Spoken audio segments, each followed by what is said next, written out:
Good afternoon, good morning, good evening, wherever you find yourself. This is the Missions or the Missionary Forum, where we discuss our missionary journey and the assignment that the Lord has given us. And that with me, I have my friends who are also missionaries. And I would want to introduce them. First of all, my name is Ben Korateng. I've been a missionary for 20 years. Wow. And I also have my friends who have come from different nations. So first of all, I would want them to introduce myself. I want them to introduce themselves. Yeah. Hello, my name is Timothy Lee, and I am from Chicago, Illinois, in the United States of America. And I have been a missionary for over 10 years with ministry experiences in India, Nepal, Thailand, Philippines, and many other nations. And my passion is children's ministry. I have been a children's pastor for over 7 years, and I'm just very passionate about talking about children's ministry. So I greatly look forward to teaching you a little bit about some of my missionary experiences. So good to meet you all. Yeah, I'm also Dickson Seveni, and I'm also a missionary. I've been a missionary for at least slightly above 13 years in Ghana, in Nigeria, in Tanzania, Uganda, and basically right now I'm in Kenya in a place called Kitale, and I'm also happy to be here. Thank you very much. Stop.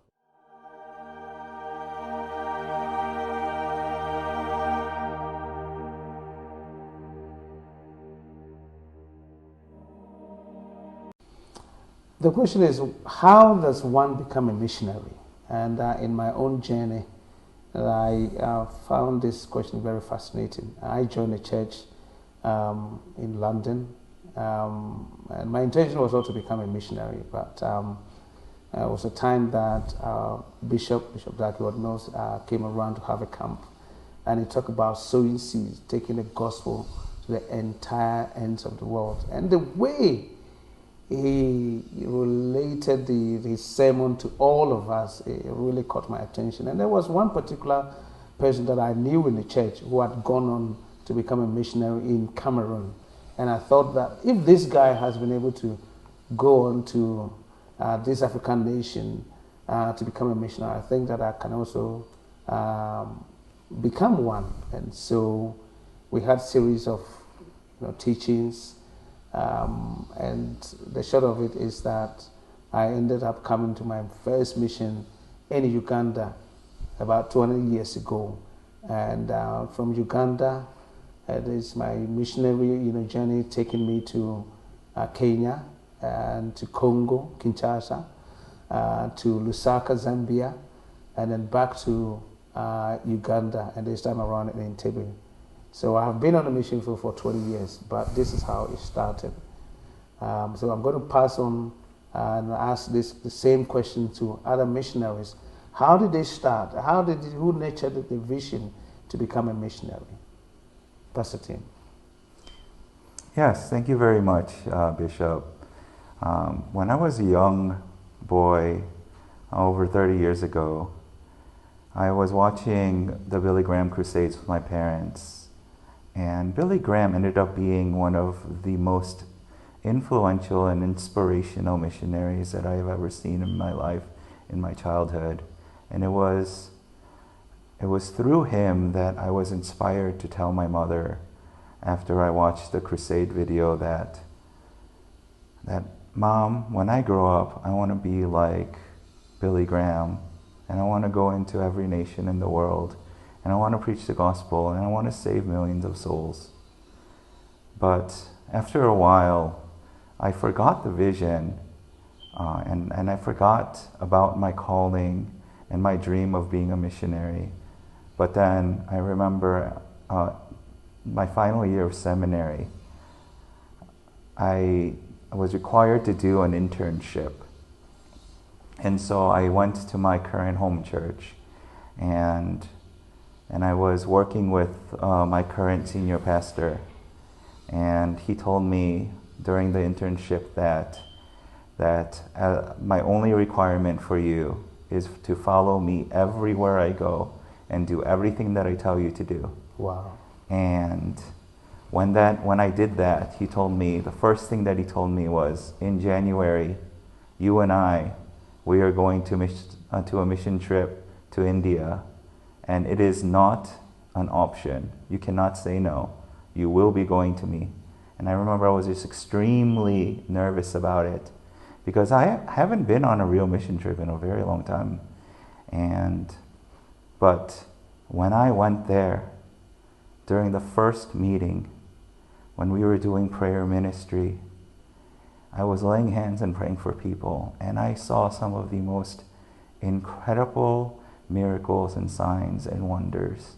And I saw how Jesus was using me, of all people, to set people free, to heal them, and to encourage them. And I was like, and I started coming alive again. And I was like, wow, God used me to set these people free. And it reminded me of one of my favorite Bible verses in Isaiah chapter 61, which talks about how when the Spirit of the Lord comes upon you, he anoints us to bring good news to the poor, and he anoints us to set the captives free and heal the brokenhearted and declare the year of the Lord's favor. And when I realized that that is what I'm doing in the missions, and that God was giving me the grace to do it, I realized, this is it. This is my destiny. And ever since then, I've been so passionate about missions that I've gone on 14 other short-term mission trips, and now I am here in Uganda for over 3 years to continue the missions work, to continue to set the captives free, and to proclaim the gospel to his people. Wow. Well, for me, funny enough, there are a lot of similarities also with Pastor Tim. There's a story that I was always being told that when I was young, when I used to come from kindergarten, I would come to the doorstep of our house because nobody was there, and then I would sing this song by a famous singer in Kenya. He used to be called Munish. And the song used to say that, allow me to go and to the ends of the world to preach the gospel.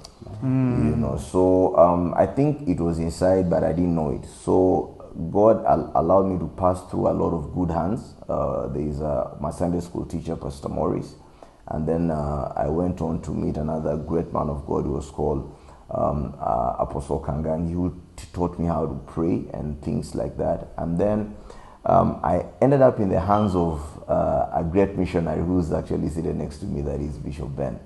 But I joined the church at that time just to be a dancer. But he's the one who trained me how to do the pastor's work. And then I believe he felt that it was okay for me to go to be trained to become a pastor in Ghana. But I feel now it is in Ghana that now I really connected with my missionary calling. I was sent on my attachment in a place called Seshubekwae in Ghana, and in the northern part in Tamale, and I really felt the love for the people, and I really wanted to do more of that. I got a chance of going also to Nigeria to do some missionary work, and then I came back to my country, Kenya, and I was sent to my first mission in Machakos, then to Nairobi, and now in Kitale. And in Kitale, I've really found the love of my heart, which is the mission, and it has really been powerful. So basically, in a nutshell, that has been my missionary journey. Thank you very much.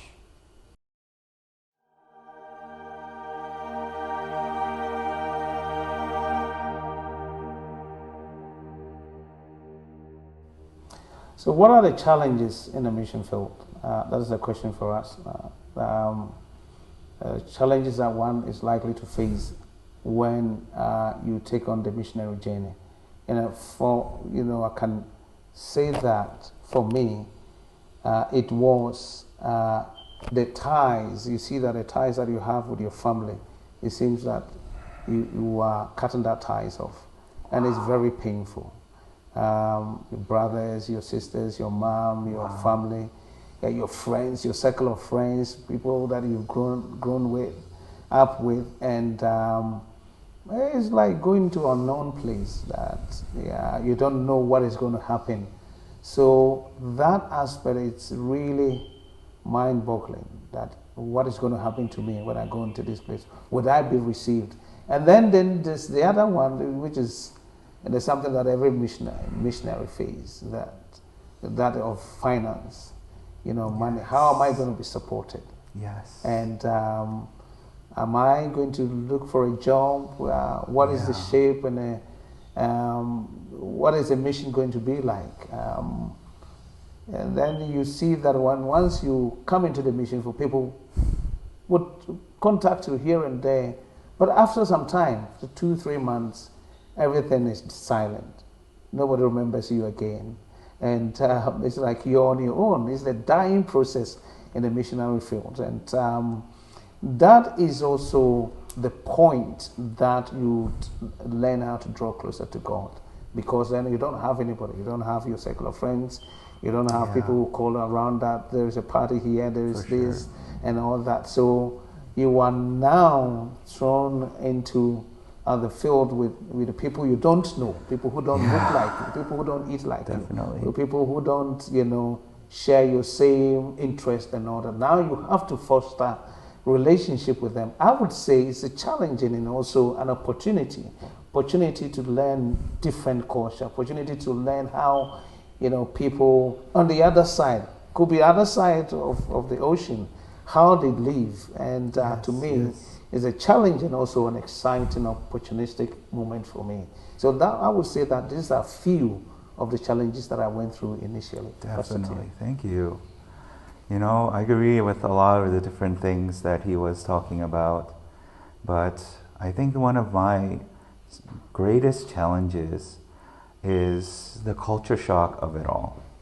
Because, one of the things that is very unique about the nature of missions is that for the most part, missionaries come from the Western world in what we call cold culture,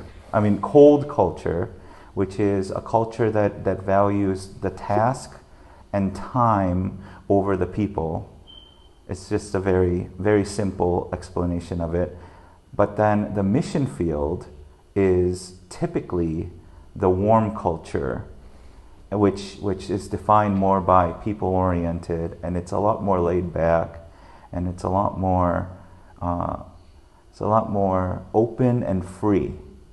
And one of the things that I found so challenging being here in the mission field is that I have all of these cold culture tendencies, which makes me a little bit frustrated, because there are certain things like that test my patience, like the aspect of time, where there's no such thing as being late, but it's just we are on Africa time.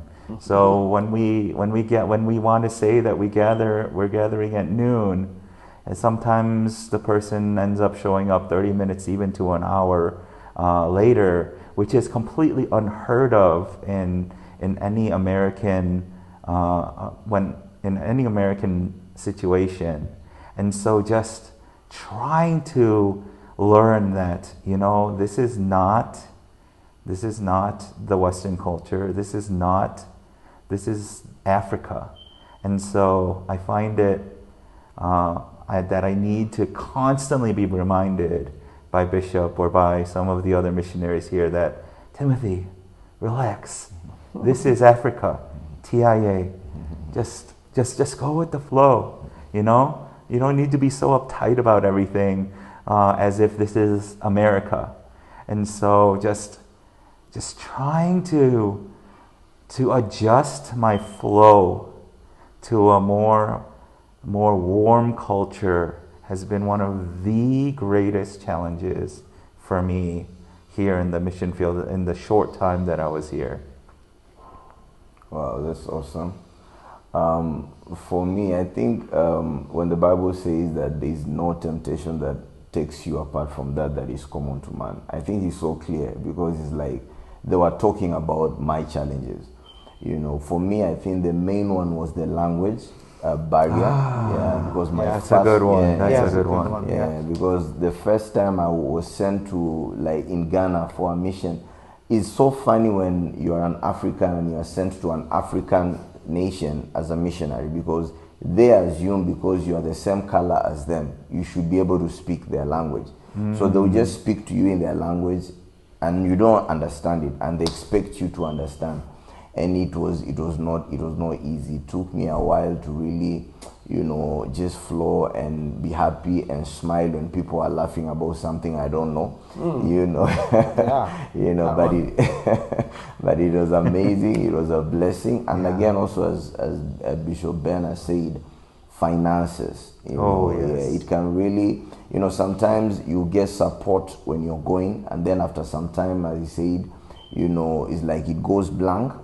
And one of the things that, as much as it has been a challenge, for me also, it has really opened me to really believe in God. Yeah. And then you end up seeing things and support that you never expected. And I think for me, that is one of the things I would say, as much the challenges that I've had in mission, that one of the things that it has done to me, it has made me really believe in God more than I believed in God before. Yeah, thank you very much.